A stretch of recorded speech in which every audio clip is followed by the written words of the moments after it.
प्रधानमंत्री मोदी ने जेलेंस्की से मुलाकात की है। आपको बता दें, रूस यूक्रेन युद्ध जब से शुरू हुआ है तब से प्रधानमंत्री मोदी और जेलेंस्की की ये पहली मुलाकात है और तस्वीरें भी ये सामने आ चुकी हैं। तस्वीरें आप देखिए, यहां पर जेलेंस्की और प्रधानमंत्री मोदी की मुलाकात होते हुए रूस यूक्रेन युद्ध पर चर्चा हुई। एनएस डोभाल भी बैठक में मौजूद हैं। विदेश मंत्री एस जयशंकर भी हिरोशिमा में मौजूद है। आपको बता दें कि प्रधानमंत्री मोदी ये 6 दिवसीय दौरे पर है, जिसमें आज दूसरा दिन उनका जापान का है। 3 देशों को वो कवर करने वाले हैं और इस दौरान आज दूसरा दिन जापान दौरे का। इस दौरान उन्होंने जापानी पीएम से मुलाकात की और अब आप देखिए तस्वीरें जेलेंस्की और प्रधानमंत्री मोदी की मुलाकात, और इस मुलाकात पर हर किसी की नजरें भी टिकी हुई हैं। 2 तस्वीर आपकी टीवी स्क्रीन पर है। पहली तस्वीर एक्सक्लूसिव तस्वीर भारत 24 आपको दिखा रहा है। हिरोशिमा में मुलाकात हुई है जेलेंस्की की और प्रधानमंत्री मोदी की। और आप दूसरी तस्वीर देखिए, जब यहां पर बैठक चल रही थी, बातचीत चल रही थी, रूस यूक्रेन युद्ध पर चर्चा। इस बैठक में एनएसए, आपको बता दें अजीत डोभाल यहां पर बैठक में मौजूद है। तस्वीरें आप देख सकते हैं। साथ ही विदेश मंत्री एस जयशंकर भी बैठक में मौजूद रहे। तस्वीरें आप देखिए, विदेश मंत्री यहां पर मौजूद हैं। प्रधानमंत्री मोदी को आप देख सकते हैं, जेलेंस्की को आप यहां पर देख सकते हैं। और ये मुलाकात की तस्वीरें, हिरोशिमा में प्रधानमंत्री मोदी की मुलाकात हुई जेलेंस्की से। चूंकि ये मुलाकात बेहद खास हो जाती है, एक तरफ जहां रूस यूक्रेन युद्ध चल रहा है और ये युद्ध लगातार बढ़ते ही जा रहा है, दोनों देश इसमें पीछे नहीं हट रहे हैं और इस बीच ये मुलाकात बेहद अहम।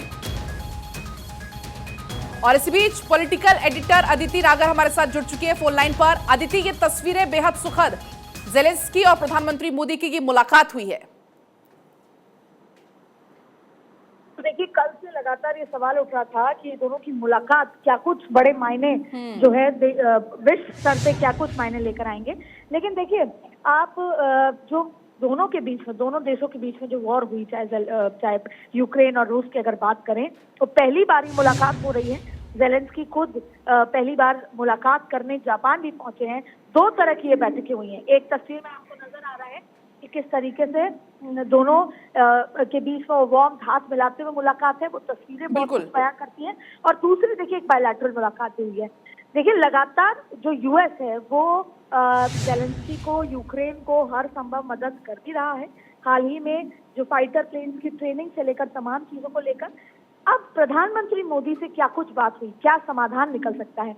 लेकिन जिस तरीके से आज बाइडेन और मोदी की मुलाकात हुई, चाइना और पाकिस्तान के लिए बड़ा आज दुखद दिन होगा, परेशानी भरा दिन होगा। वहीं रूस को जिस तरीके से 2 टूक प्रधानमंत्री मोदी ने कहा था कि डायलॉग के बिना कोई भी वॉर का समाधान संभव नहीं है, ठीक उसी तरह देखिए जेलेंस्की प्रधानमंत्री नरेंद्र मोदी को एक आइडियल तरीके से देखते हैं, क्योंकि पहली बार ऐसा होगा कि विश्व में प्रधानमंत्री नरेंद्र मोदी ने यूएस के प्रेसिडेंट को ये बात साफ कही कि आप युद्ध को रोके, युद्ध को थामने के लिए डायलॉग जरूरी है, जो एक भारत की हमेशा से सोच रही है।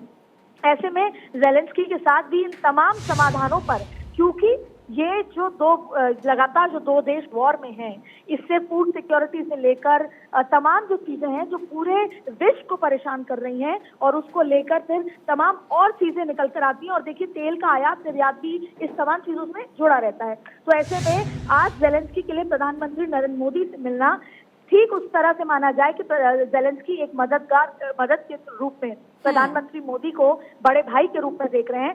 जहाँ एक बार फिर प्रधानमंत्री मोदी रूस के राष्ट्रपति को, व्लादिमीर पुतिन को एक बार फिर समझाएं कि डायलॉग करना जरूरी है और ये विनाश की तरफ जा रहा है, ये युद्ध जिस स्थिति में जा रहा है ये रुकने वाला नजर नहीं आ रहा। वहाँ ऐसे में किस तरीके से दोनों देशों के बीच में पीस टॉक्स को पहले भी देखिए, यूएस लगातार ये बोल चुका है कि अगर व्लादिमीर पुतिन से कोई बात कर सकता है, इनको कोई समझा सकता है, इन दोनों की लड़ाई के बीच में अगर कोई बोल सकता है, तो वो ग्लोबल लीडर प्रधानमंत्री नरेंद्र मोदी हैं। तो एक बार फिर व्लादिमीर जेलेंस्की ने जब ये बातचीत हुई, तस्वीरें, एक बायलैटरल मीटिंग हुई जिसमें एनएसए अजीत डोभाल भी नजर आए।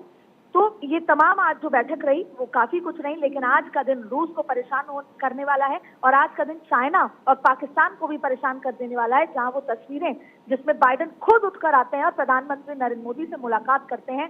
और जिस तरीके की तस्वीर दिख रही है, पहली बार नहीं है कि बाइडेन इस स्तर पर ऐसी बैठकों में, इस बड़े स्तर की संगठन, वैश्विक संगठन की बैठकों में पहली बार उठ के आए। पहले भी ये तस्वीरें नजर आई हैं जब बाइडेन प्रधानमंत्री मोदी से मिलने आए, जिसके चाहे फिर ट्रेड के लिहाज से, चाहे फिर सुरक्षा के लिहाज से कई ऐसे मुद्दे हैं जिसमें भारत का यूएस के साथ खड़े रहना यूएस के लिए बहुत ज्यादा फायदेमंद होगा। ऐसे में अब पूरी दुनिया प्रधानमंत्री नरेंद्र मोदी क्या सोचते हैं, किसके साथ खड़े होते हैं, क्या आइडियोलॉजी है, उन तमाम चीजों पर नजर बनाए रखे हैं। और इसका एक साफ उदाहरण आज चाहे जो बाइडेन हुए और चाहे जेलेंस्की हुए। बिल्कुल अदिति, और ये तस्वीरें भी इस बात की तस्दीक करती है कि इसी उम्मीद के साथ यहाँ पर जेलेंस्की यहाँ पर पहुंचे। आप बने रहिएगा। इसी बीच एक बड़ी खबर हम बता दें दर्शकों को, रूस के खिलाफ जीएस का प्रस्ताव, यूक्रेन के खिलाफ हमले की कड़ी निंदा की गई। रूस के हमले पूरी दुनिया के लिए खतरा, हमले यूएन चार्टर और इंटरनेशनल लॉ के खिलाफ, यूक्रेन के लिए हमारा समर्थन रहेगा जारी। तो ये बड़ी खबर निकल कर आई है G7 समिट से, ये बड़ी खबर, रूस के खिलाफ G7 का ये प्रस्ताव, यूक्रेन के खिलाफ हमले की कड़ी निंदा की गई है। रूस के हमले पूरी दुनिया के लिए एक बड़ा खतरा ये कहा गया। साथ ही ये भी कहा गया हमले यूएन चार्टर और इंटरनेशनल लॉ के खिलाफ हैं, यूक्रेन के लिए हमारा समर्थन रहेगा जारी। और अदिति हमारे साथ लगातार बनी हुई। अदिति, जिस बात का भी हम जिक्र भी कर रहे थे, रूस के खिलाफ G7 का ये प्रस्ताव, यूक्रेन के खिलाफ हमले की कड़ी निंदा यहां पर की गई। देखिए, पहले तो ये समझना होगा कि जब G7 से इस तरह का बयान निकल कर आ रहा है तो वो क्यों महत्वपूर्ण है, वो वैश्विक स्तर पर क्यों उसका बड़े मायने हैं, क्यों?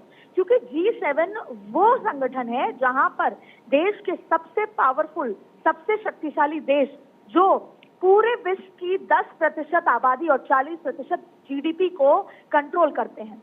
सारे देश अगर औद्योगिक रूप से देखा जाए तो बहुत ज्यादा पावरफुल हैं, जिसमें भारत मेंबर ना होते हुए भी हिस्सा है। तो ऐसे में G7 से जब इतना बड़ा बयान, सामूहिक बयान निकल कर आता है तो सीधा सीधा रूस के लिए एक वार्निंग की तरह है, क्योंकि कई बार कई स्तर पर ये कहा गया, ये समझाया गया रूस को कि ये वॉर की स्थिति को रोकना होगा। और जिस तरीके से अब अनकंट्रोलेबल तरीके से, अनगाइडेड मिसाइल के तरीके से जो वॉर में अंदर जिस तरीके से रूस यूक्रेन में घुस रहा है, लगातार तबाही की तस्वीरें तो सामने आ रही हैं। अब वो तबाही पूरे विश्व को परेशान कर रही है, जिसका सबसे बड़ा मुद्दा चाहे फिर पर्यावरण का हो, चाहे फिर फूड सिक्योरिटी को लेकर हो। तो ऐसे में ये साझा बयान G7 से आना ये बहुत बड़ी बात है, और वो भी प्रधानमंत्री नरेंद्र मोदी की प्रेजेंस में, पहली बात। दूसरी बात, ठीक उसी तरह जैसे कल पाकिस्तान को भी टोटू प्रधानमंत्री ने कहा कि डायलॉग केवल तभी संभव है जब आप उसका वातावरण तैयार करेंगे। तो एक तरफ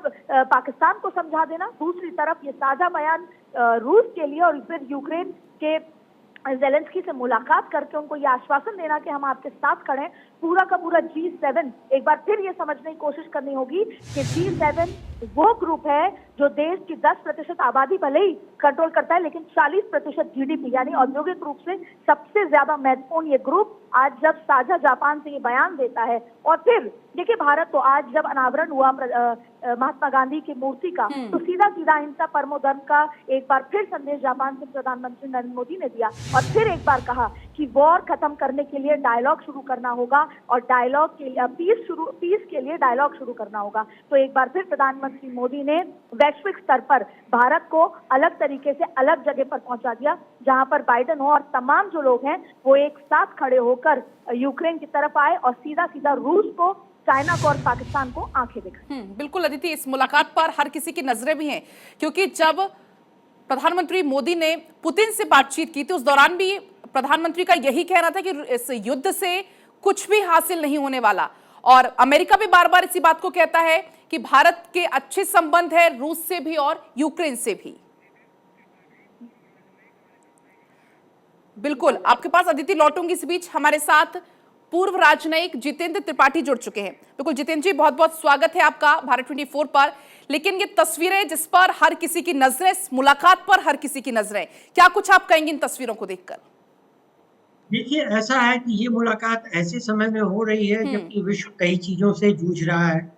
इकोनॉमिक रिकवरी है, सप्लाई चेन है, हेल्थ की प्रॉब्लम है, और इंडो पैसिफिक में समस्या है, और जैसा कि आप सब देख ही रहे हैं कि रूस और यूक्रेन के बीच का युद्ध है।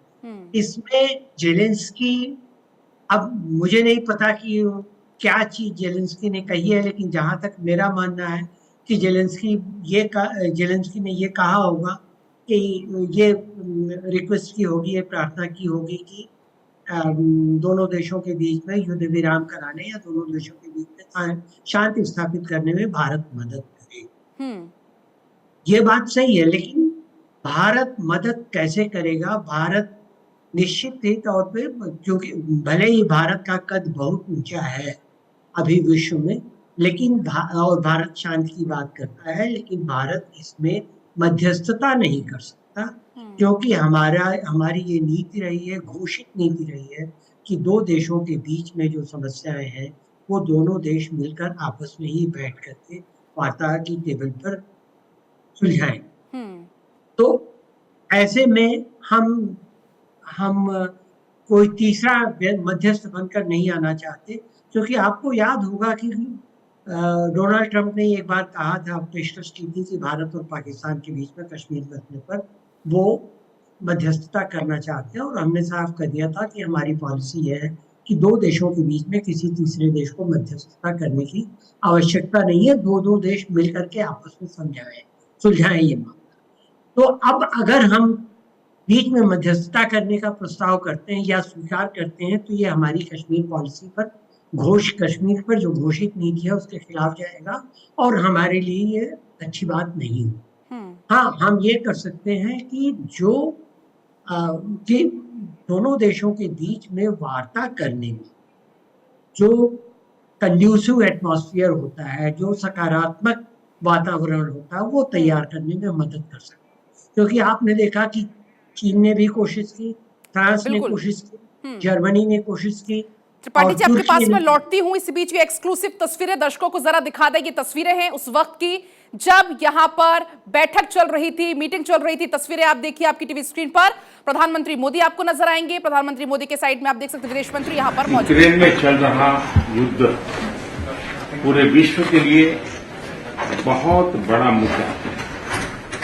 पूरे विश्व पर इसके अनेक प्रकार के प्रभाव भी पड़े, लेकिन मैं इसे राजनीति या अर्थव्यवस्था का मुद्दा नहीं मानता। मेरे लिए यह मानवता का मुद्दा है, मानवीय मूल्यों का मुद्दा है। युद्ध की पीड़ा क्या होती है ये आप हम सबसे ज्यादा जानते हैं, लेकिन पिछले साल जब हमारे बच्चे यूक्रेन से वापस आए तब उन्होंने परिस्थितियों का जो वर्णन किया उसमें मैं आपकी वेदना और यूक्रेन के नागरिकों की वेदना भली भांति समझ पाता था, उसका अंदाज लगा पाता था। और मैं आपको विश्वास दिलाता हूं कि इसके समाधान के लिए भारत और निजी रूप से मैं स्वयं हमसे जो कुछ भी हो सकता है हम अवश्य करेंगे। तो देखिए, आपने सुना किस तरीके से यहां पर प्रधानमंत्री मोदी बैठक में मौजूद हैं और यहां पर जेलेंस्की मौजूद हैं, विदेश मंत्री एस जयशंकर मौजूद हैं और एनएसजी डोवाल यहां पर मौजूद हैं। और प्रधानमंत्री मोदी ने साफ तौर पर कहा कि भारत और खास तौर पर मैं, निजी तौर पर मैं, जो कुछ बन पड़ेगा वो मैं जरूर करूंगा। उन्होंने इस बात का भी जिक्र किया जब रूस यूक्रेन युद्ध शुरू हुआ था, यूक्रेन में जो भारतीय फंसे हुए थे, उन्होंने इस बात का जिक्र किया कि मैंने उन बच्चों से बातचीत की और उन बच्चों ने जो व्यथा व्यक्त की थी वो काफी वेदना भरी हुई थी। और त्रिपाठी जी लगातार हमारे साथ बने हुए हैं। त्रिपाठी जी, आपने भी सुना होगा किस तरीके से प्रधानमंत्री मोदी ने यहां पर साफ तौर पर कहा भारत और खास तौर पर निजी तौर पर मैं, जितना बन पड़ेगा मदद, हर संभव मदद की जाएगी। देखिए, इस फ्रेज पे ध्यान दीजिए, जितना भी संभव हो सकेगा, जितना भी बन पड़ेगा। मतलब मोदी जी ने ब्लैंक चेक नहीं दिया है कि आप जो भी कहिए मैं या भारत को करने को तैयार। जो भी हमसे बन पड़ेगा, यानी हमारी विदेश नीति के अंतर्गत जितना हम सहायता कर सकते हैं उतनी सहायता करेंगे। मानवीय मूल्यों की बात की तो मानवीय सहायता हम करते रहे युद्ध के दौरान भी, और अभी भी उससे हमने कोई गुरेज नहीं की। लेकिन रही बात ये कि अगर आप कहें कि अगर जेलेंस्की कहें कि हाँ हमें आप रूस से कह के युद्ध रुकवाइए, या रूस से कहिए कि वो जीती हुई जमीन वापस कर दे, या आप मध्यस्थता कीजिए, तो ये चीजें भारत की विदेश नीति के अंतर्गत नहीं आती, इसलिए हम नहीं करें। स्पष्ट उन्होंने एक स्पष्ट रेखा खींची कि हम वही करेंगे जो हमारे लिए संभव होगा, और वो सही बात है। हम वार्ता के लिए एक एटमॉस्फेयर पैदा कर सकते हैं, एक वातावरण, एक सकारात्मक वातावरण बनाने में मदद कर सकते हैं, और लेकिन वार्ता दोनों पक्ष को खुद ही करनी पड़ेगी, क्योंकि स्थिति देखिए इतनी खराब हो चुकी है कि चीन ने मध्यस्थता की कोशिश की, फ्रांस ने की, जर्मनी ने की, तुर्की ने की, लेकिन किसी के बेलारूस ने की, लेकिन किसी के द्वारा मध्यस्थता संभव नहीं हो सकी, क्योंकि अब तो 1 साल के बाद स्थिति इतनी दुरूह हो चुकी है दोनों पक्षों के द्वारा कि कोई भी पीछे नहीं हटना चाहता। हालांकि वो एक एस्केप रूट चाहते हैं, एक कुछ ऐसा रास्ता चाहते हैं जिससे वो युद्ध भी खत्म हो जाए और उनको परेशानी ना हो, ज्यादा परेशानी ना हो। लेकिन अब समस्या ये है कि जेलेंस्की युद्ध विराम की जिसने भी बात की, जेलेंस्की ने ये कह के ठुकरा दिया कि युद्ध विराम की बात बाद में होगी, पहले रूस अपनी सेना वहां से हटाए, उसके बाद बात। तो ये संभव नहीं है, क्योंकि अगर रूस वहां से सेना हटा लेगा तो फिर बात किस चीज पे होगी? बात तो इसी चीज पे हो रही है कि पूर्वी यूक्रेन में जो क्षेत्र है डोनेट्स्क के रीजन का, वहां रूसियों के खिलाफ भेदभाव हो रहा है। एक ये भी बात थी। दूसरी बात ये थी कि यूक्रेन को नाटो की सदस्यता, शुरू में जब ये कहा गया था, शुरू में मुझे याद है कि मार्च अप्रैल में रूस ने ये कहा था, तो जेलेंस्की एक बार मान भी गए थे कुछ हद तक।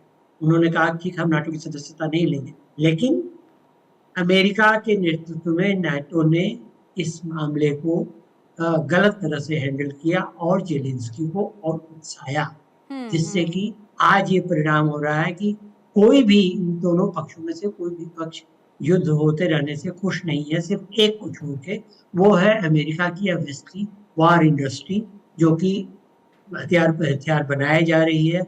और अभी स्थिति यह है कि $31 ट्रिलियन कम से कम लगेगा यूक्रेन, अगर आज युद्ध खत्म हो जाता है तो यूक्रेन को फिर से पुरानी स्थिति में लाने के लिए, जो किसी के बस की बात नहीं है, क्योंकि अमेरिका की इकोनॉमी 22 ट्रिलियन, तो अगर नाटो की सारी इकोनॉमी मिला दी जाए तो भी पूरा उतना नहीं हो पाएगा।